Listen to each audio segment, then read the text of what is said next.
Hello class, मेरा नाम है कबीरा सिन्हा और आप देख रहे हैं मेरे साथ फिजिक्स फन विद कबीराज फंडा। ठीक है, तो क्लास 12 फिजिक्स हम लोगों ने स्टार्ट किया है और पिछली क्लासेस में हम लोगों ने देखा था इलेक्ट्रिक चार्ज के बारे में। आज हम लोग पढ़ेंगे इलेक्ट्रिक फील्ड के बारे में। ओके, तो मैं ये इरेज कर रहा हूँ और मैं जो है टॉपिक का नाम लिख रहा हूँ। टॉपिक का नाम है हमारा इलेक्ट्रिक फील्ड। ठीक है, इलेक्ट्रिक फील्ड। ओके, सो क्या होता है इलेक्ट्रिक फील्ड बेसिकली। ठीक है, इसके बारे में हम लोग पढ़ेंगे। तो इलेक्ट्रिक फोर्स जो होता है जैसे कि अट्रैक्शन और रिपल्सन, इलेक्ट्रिक फील्ड क्या होता है कि एक इनविंसिबल फोर्स होता है। मतलब एक इनविंसिबल फोर्स जो कि सपोज करो हमने यहाँ पे प्लस क्यू चार्ज रखा है। ठीक है, तो ये अपने चारों तरफ इलेक्ट्रिक फील्ड क्रिएट करेगा। तो ये क्या है, एक इनविजिबल फोर्स लगा रहा है। ठीक है, इनविजिबल फोर्स क्रिएट कर रहा है, जिसके कारण से क्या होता है, इसके चारों तरफ अट्रैक्शन और रिपल्सन जैसा फोर्स बन जाता है। ठीक है, अट्रैक्शन और रिपल्सन जैसा फोर्स बन जाता है और इसी चीज़ को हम लोग बोलते हैं इलेक्ट्रिक फील्ड। ठीक है, तो we can define electric field as it is an invincible force. कौन सा force? Invincible force. Okay, which create attraction and repulsion of an electrical charges. ठीक है, तो हमने ये प्लस क्यू चार्ज लिया तो ये यहाँ पे चारों तरफ अगल बगल जो है एक एरिया क्रिएट करता है, भाई लोगों का एरिया। ठीक है, एक एरिया क्रिएट करता है। आपने सुना है ना, एरिया जो होता है इलाका जो कि कुत्तों का होता है। यहाँ पे कुत्तों का नहीं, यहाँ पे इलेक्ट्रिकल चार्जेस का एरिया है। 1 सेकेंड।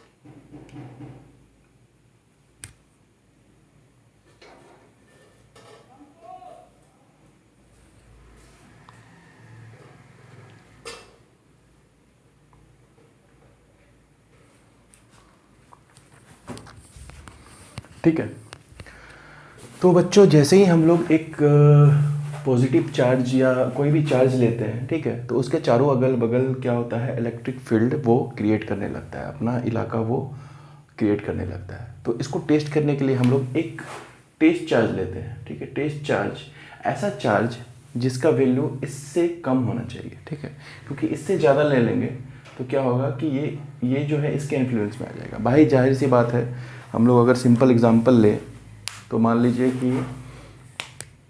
ये इलाका वाला है। ठीक है, इसके पास जो है पावर जो है इसका पावर इसका कम है और इसका पावर ज़्यादा है। ठीक है, तो ये भैया यहाँ पे भी जाएगा तो ये इसको अपने इन्फ्लुएंस के अंदर में ले आएगा। ठीक है, इसलिए ये जो टेस्ट चार्ज है इसका वैल्यू जो है हमेशा इससे कम होना चाहिए, ताकि ये जो है ये अपना दादागिरी बंद करे और इसके दादागिरी के अंदर आके वो फोर्स को एक्सपीरियंस करे। ठीक है, तो इसलिए यहाँ पे वे प्लस क्यू के चार्ज को लाते हैं। ठीक है, यहाँ पे यूनिट पॉजिटिव टेस्ट चार्ज जिसको बोला जाता है।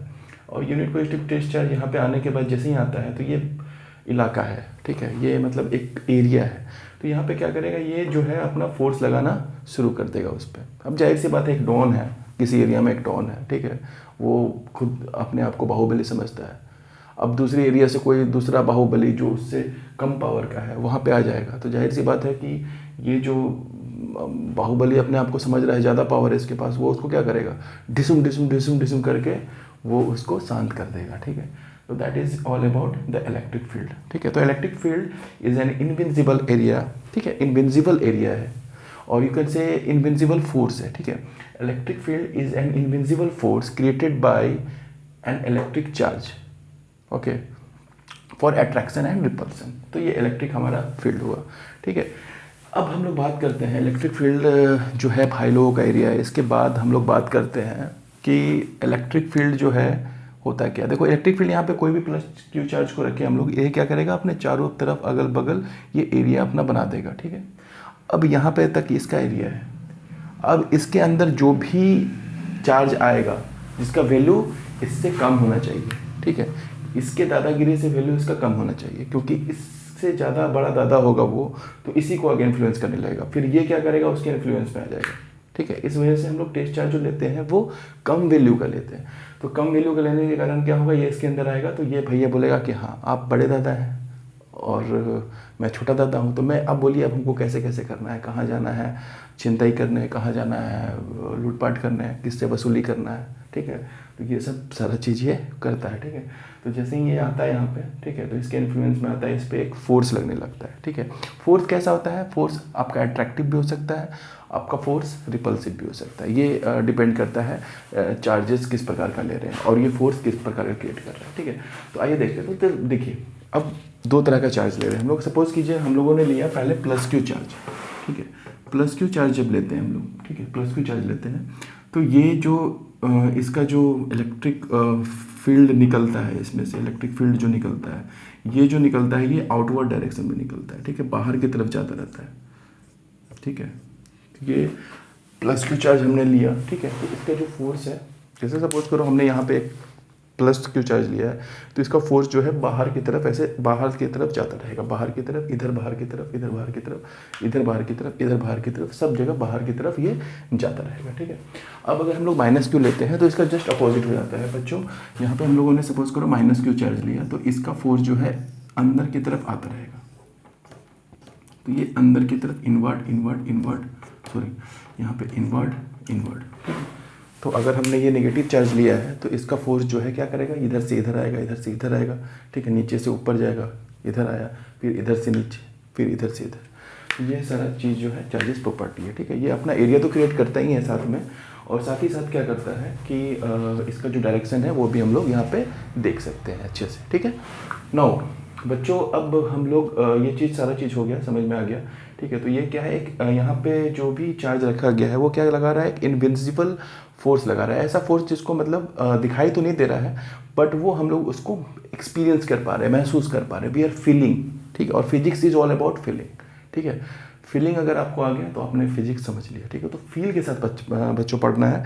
तो यहाँ पे फीलिंग क्या है कि प्लस क्यू चार्ज जैसे हमने रखा, ये चारों तरफ अपने अगल बगल क्या करें, क्रिएट करने लगा, इलेक्ट्रिक अपना इलाका बनाने लगा। ठीक है, अपना इलाका बनाने लगा, और इसको चेक करने के लिए हम लोगों ने एक टेस्ट चार्ज यहाँ से उठाकर इसके एरिया में ले गए और देखिए कि फोर्स कैसा लग रहा है। तो यहाँ पे उठा के ले गए तो जाहिर सी बात इस पर कोई ना कोई फोर्स लगेगा। हो सकता है फोर्स इधर चला जाए इसके पास, या फोर्स हो सकता है इसके बाहर चले जाए। ठीक है, तो ये सारा चीज़ होता है हमारा इलेक्ट्रिक फील्ड में। ठीक है, तो आइए बच्चों अब हम लोग देखते हैं इलेक्ट्रिक फील्ड में हम लोगों को निकालना है। ठीक है, अच्छा इलेक्ट्रिक फील्ड निकालना है, उससे पहले हम लोग थोड़ा सा इलेक्ट्रिक फोर्स की बात कर लेते हैं।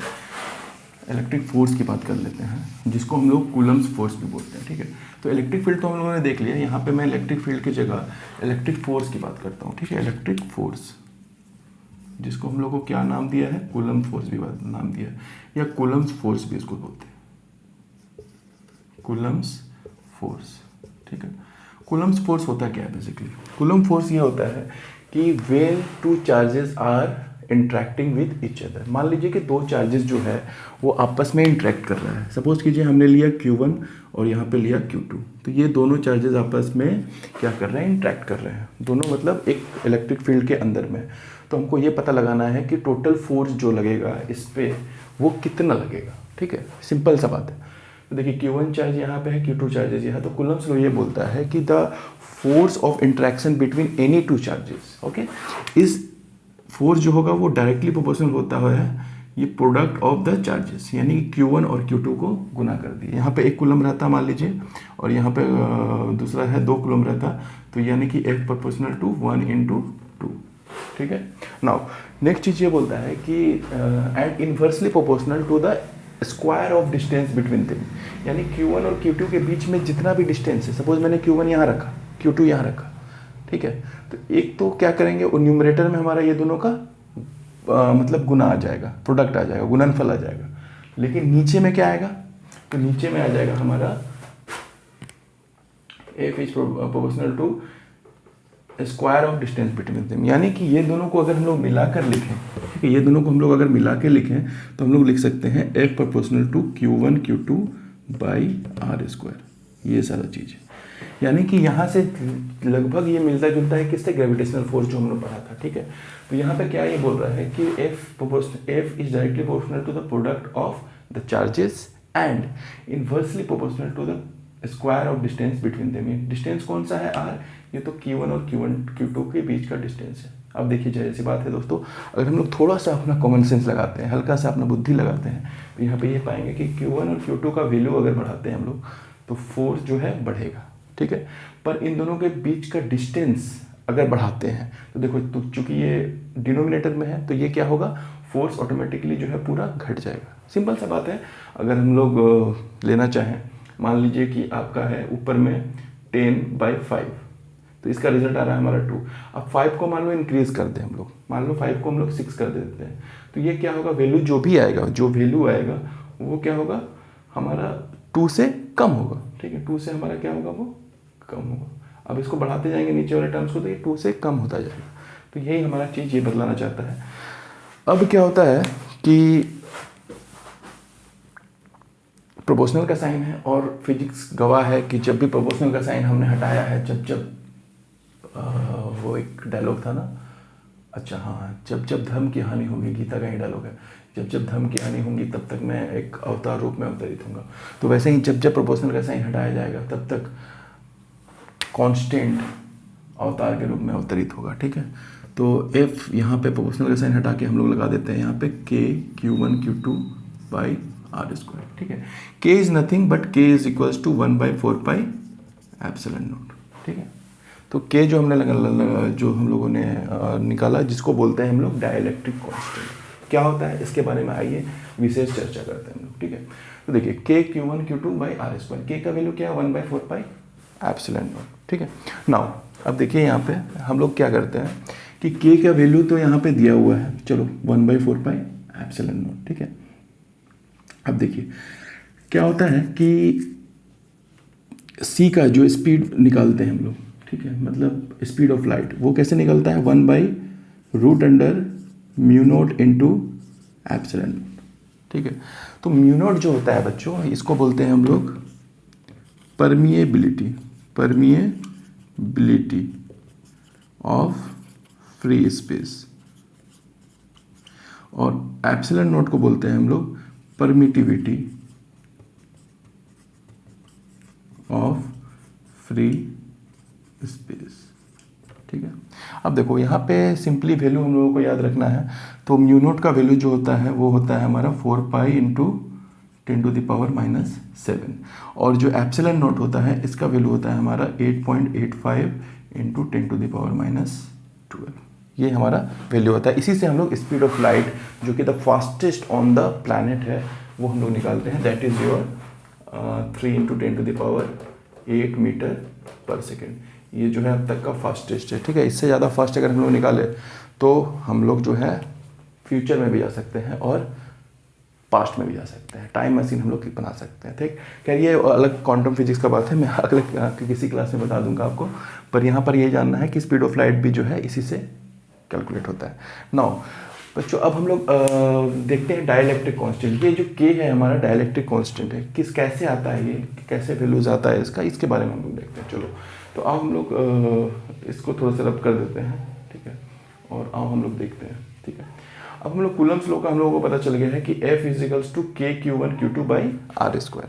तो चलिए हम लोग क्या करते हैं, F1 बराबर लिख देते हैं। ये जो है हमारा कहाँ पे है, ये हमारा फ्री स्पेस में है, ठीक है। ये हमारा फ्री स्पेस में है, तो ये हमारा हो जाएगा 4 पाई epsilon not into Q1 Q2 by R square, ठीक है। फ्री स्पेस और मीडियम क्या होता है, फ्री स्पेस मतलब ये जो फ्री स्पेस है। मीडियम क्या होगा, मीडियम कुछ भी हो सकता है।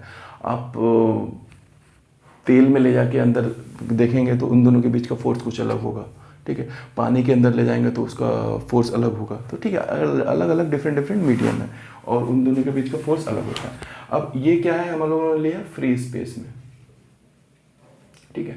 अब हम लोगों ने F2 ले लिया, जो F2 होता है वो हो जाएगा 4 pi epsilon into Q1 Q2 by R square. ये क्या हो जाएगा हमारा, ये मीडियम में हो जाएगा। मीडियम क्या है हमारा, मीडियम हमारा है ऑयल, वाटर, जो भी जहाँ भी ले जाना है आपको चार्जेस को ले जा सकते हैं, और वहाँ ले जाके आप ये पाएंगे कि फोर्स में जो है भैया अंतर आया है। जैसे कि आप लोग यहाँ पे आए हैं चैनल में फिजिक्स पढ़ने के लिए, तो यहाँ पर आपके पढ़ाई में और नॉलेज स्किल्स में अंतर आने वाला है। वैसे ही यहाँ पे जो आप चार्जेस को ले जाके किसी मीडियम में ले जाते हैं तो वहाँ पे भी फोर्स में अंतर आएगा ही आएगा डेफिनेटली, ठीक है।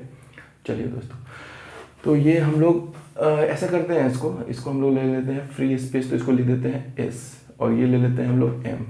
तो हम लोग अगर ऐसा कर दें कि F2 बाई F1, या फिर इसको हम लोग कर देते हैं मीडियम बाई फ्री स्पेस, ठीक है। ये बराबर क्या हो जाएगा, अब देखिए ये डिवाइडेड बाई ये करना है, तो 4 पाई तो 4 पाई कट जाएगा, और ऊपर में क्या आ जाएगा एप्सिलॉन, तो एप्सिलॉन बाई एप्सिलॉन नॉट ही बचेगा, क्योंकि ये और ये भी कट हो जाएगा, ठीक है। हम लोग क्या कर रहे हैं, डिवाइड कर रहे हैं। तो ये एप्सिलॉन बाई एप्सिलॉन नॉट, इसको बोलते हैं हम लोग एप्सिलॉन आर, जो कि होता है के, और ये होता है हमारा क्या, डाइलेक्ट्रिक कांस्टेंट, ठीक है बच्चों, ये होता है हमारा डाइलेक्ट्रिक कांस्टेंट। तो कोई भी आपसे पूछेगा कि डाइलेक्ट्रिक कांस्टेंट क्या है, तो आप लोग सिंपली ये वाला पार्ट से डिफाइन कर सकते हो। क्या कर सकते हो, ठीक है। ये क्या है, एप्सिलॉन क्या है, परमिटिविटी है, ठीक है। तो आप लोग सिंपली एक्सप्लेन कर सकते हो कि the permittivity of the charges in medium to the permittivity of charges in free space is known as dielectric constant of that medium. Now बच्चों, अब डायलैक्ट्रिक कांस्टेंट मीडियम का वैल्यू जानने का वक्त आ गया, ठीक है। तो जानना चाहेंगे आप, तो चलिए जानते हैं हम लोग डायलैक्ट्रिक कांस्टेंट का वैल्यू क्या होता है, ठीक है। तो डायलैक्ट्रिक कांस्टेंट जो होता है, जिसको बोलते हैं हम लोग, के से डिनोट किया हमने, और हर बार के से डिनोट करेंगे, लेकिन इसका वैल्यू जो होता है 1/4 पाई एप्सिलॉन नॉट, और इसका वैल्यू जो होता है 9 × 10⁹, ठीक है। क्या होता है वैल्यू इसका, 9 × 10⁹, ठीक है। अच्छा, इसमें इसका अगर यूनिट निकालना, क्या यूनिट निकालने का बात आया कि ये भैया 9 × 10⁹ तो आपने लिखा सर, पर इसका यूनिट क्या होगा, ठीक है। तो इसका यूनिट निकालने के लिए हम लोग यहाँ से निकाल सकते हैं सिंपली, ठीक है। तो F = क्या है, F = K Q1 Q2 by R² है। तो यहाँ से हम लोग अगर इसका वैल्यू निकालना चाहे, यूनिट निकालना चाहे, यूनिट देखना चाहे, तो कैसे निकाल सकते हैं। तो देखो, इसको मैंने क्रॉस मल्टीप्लाई कर दिया, तो FR² = K Q1 Q2। अब क्या होगा, K = हो जाएगा FR² बाई Q1 Q2। अब देखो, फोर्स का होता है हमारा न्यूटन, R डिस्टेंस है कुछ भी, तो इसका मीटर होता है, लेकिन R² इसलिए मीटर², पर Q चार्ज का क्या होता है, कूलम और कूलम, यानी कूलम², यानी K का यूनिट क्या हो गया, न्यूटन मीटर² पर कूलम²। तो इससे कभी भी हम लोग कन्फ्यूज नहीं होना है। और इसका न्यूमेरिक वैल्यू क्या होता है, 9 × 10⁹, ठीक है। तो आई होप आज का क्लास आप लोगों को समझ में आएगा। बहुत ही आसान तरीके से, एकदम बच्चों वाली और फीलिंग के साथ हम लोग पढ़ेंगे फिजिक्स को, और इस तरह से हम लोग सारा सिलेबस, अगर आपने आज भी स्टार्ट किया है, आज ही स्टार्ट किया है क्लास को देखना, तो डोंट वरी।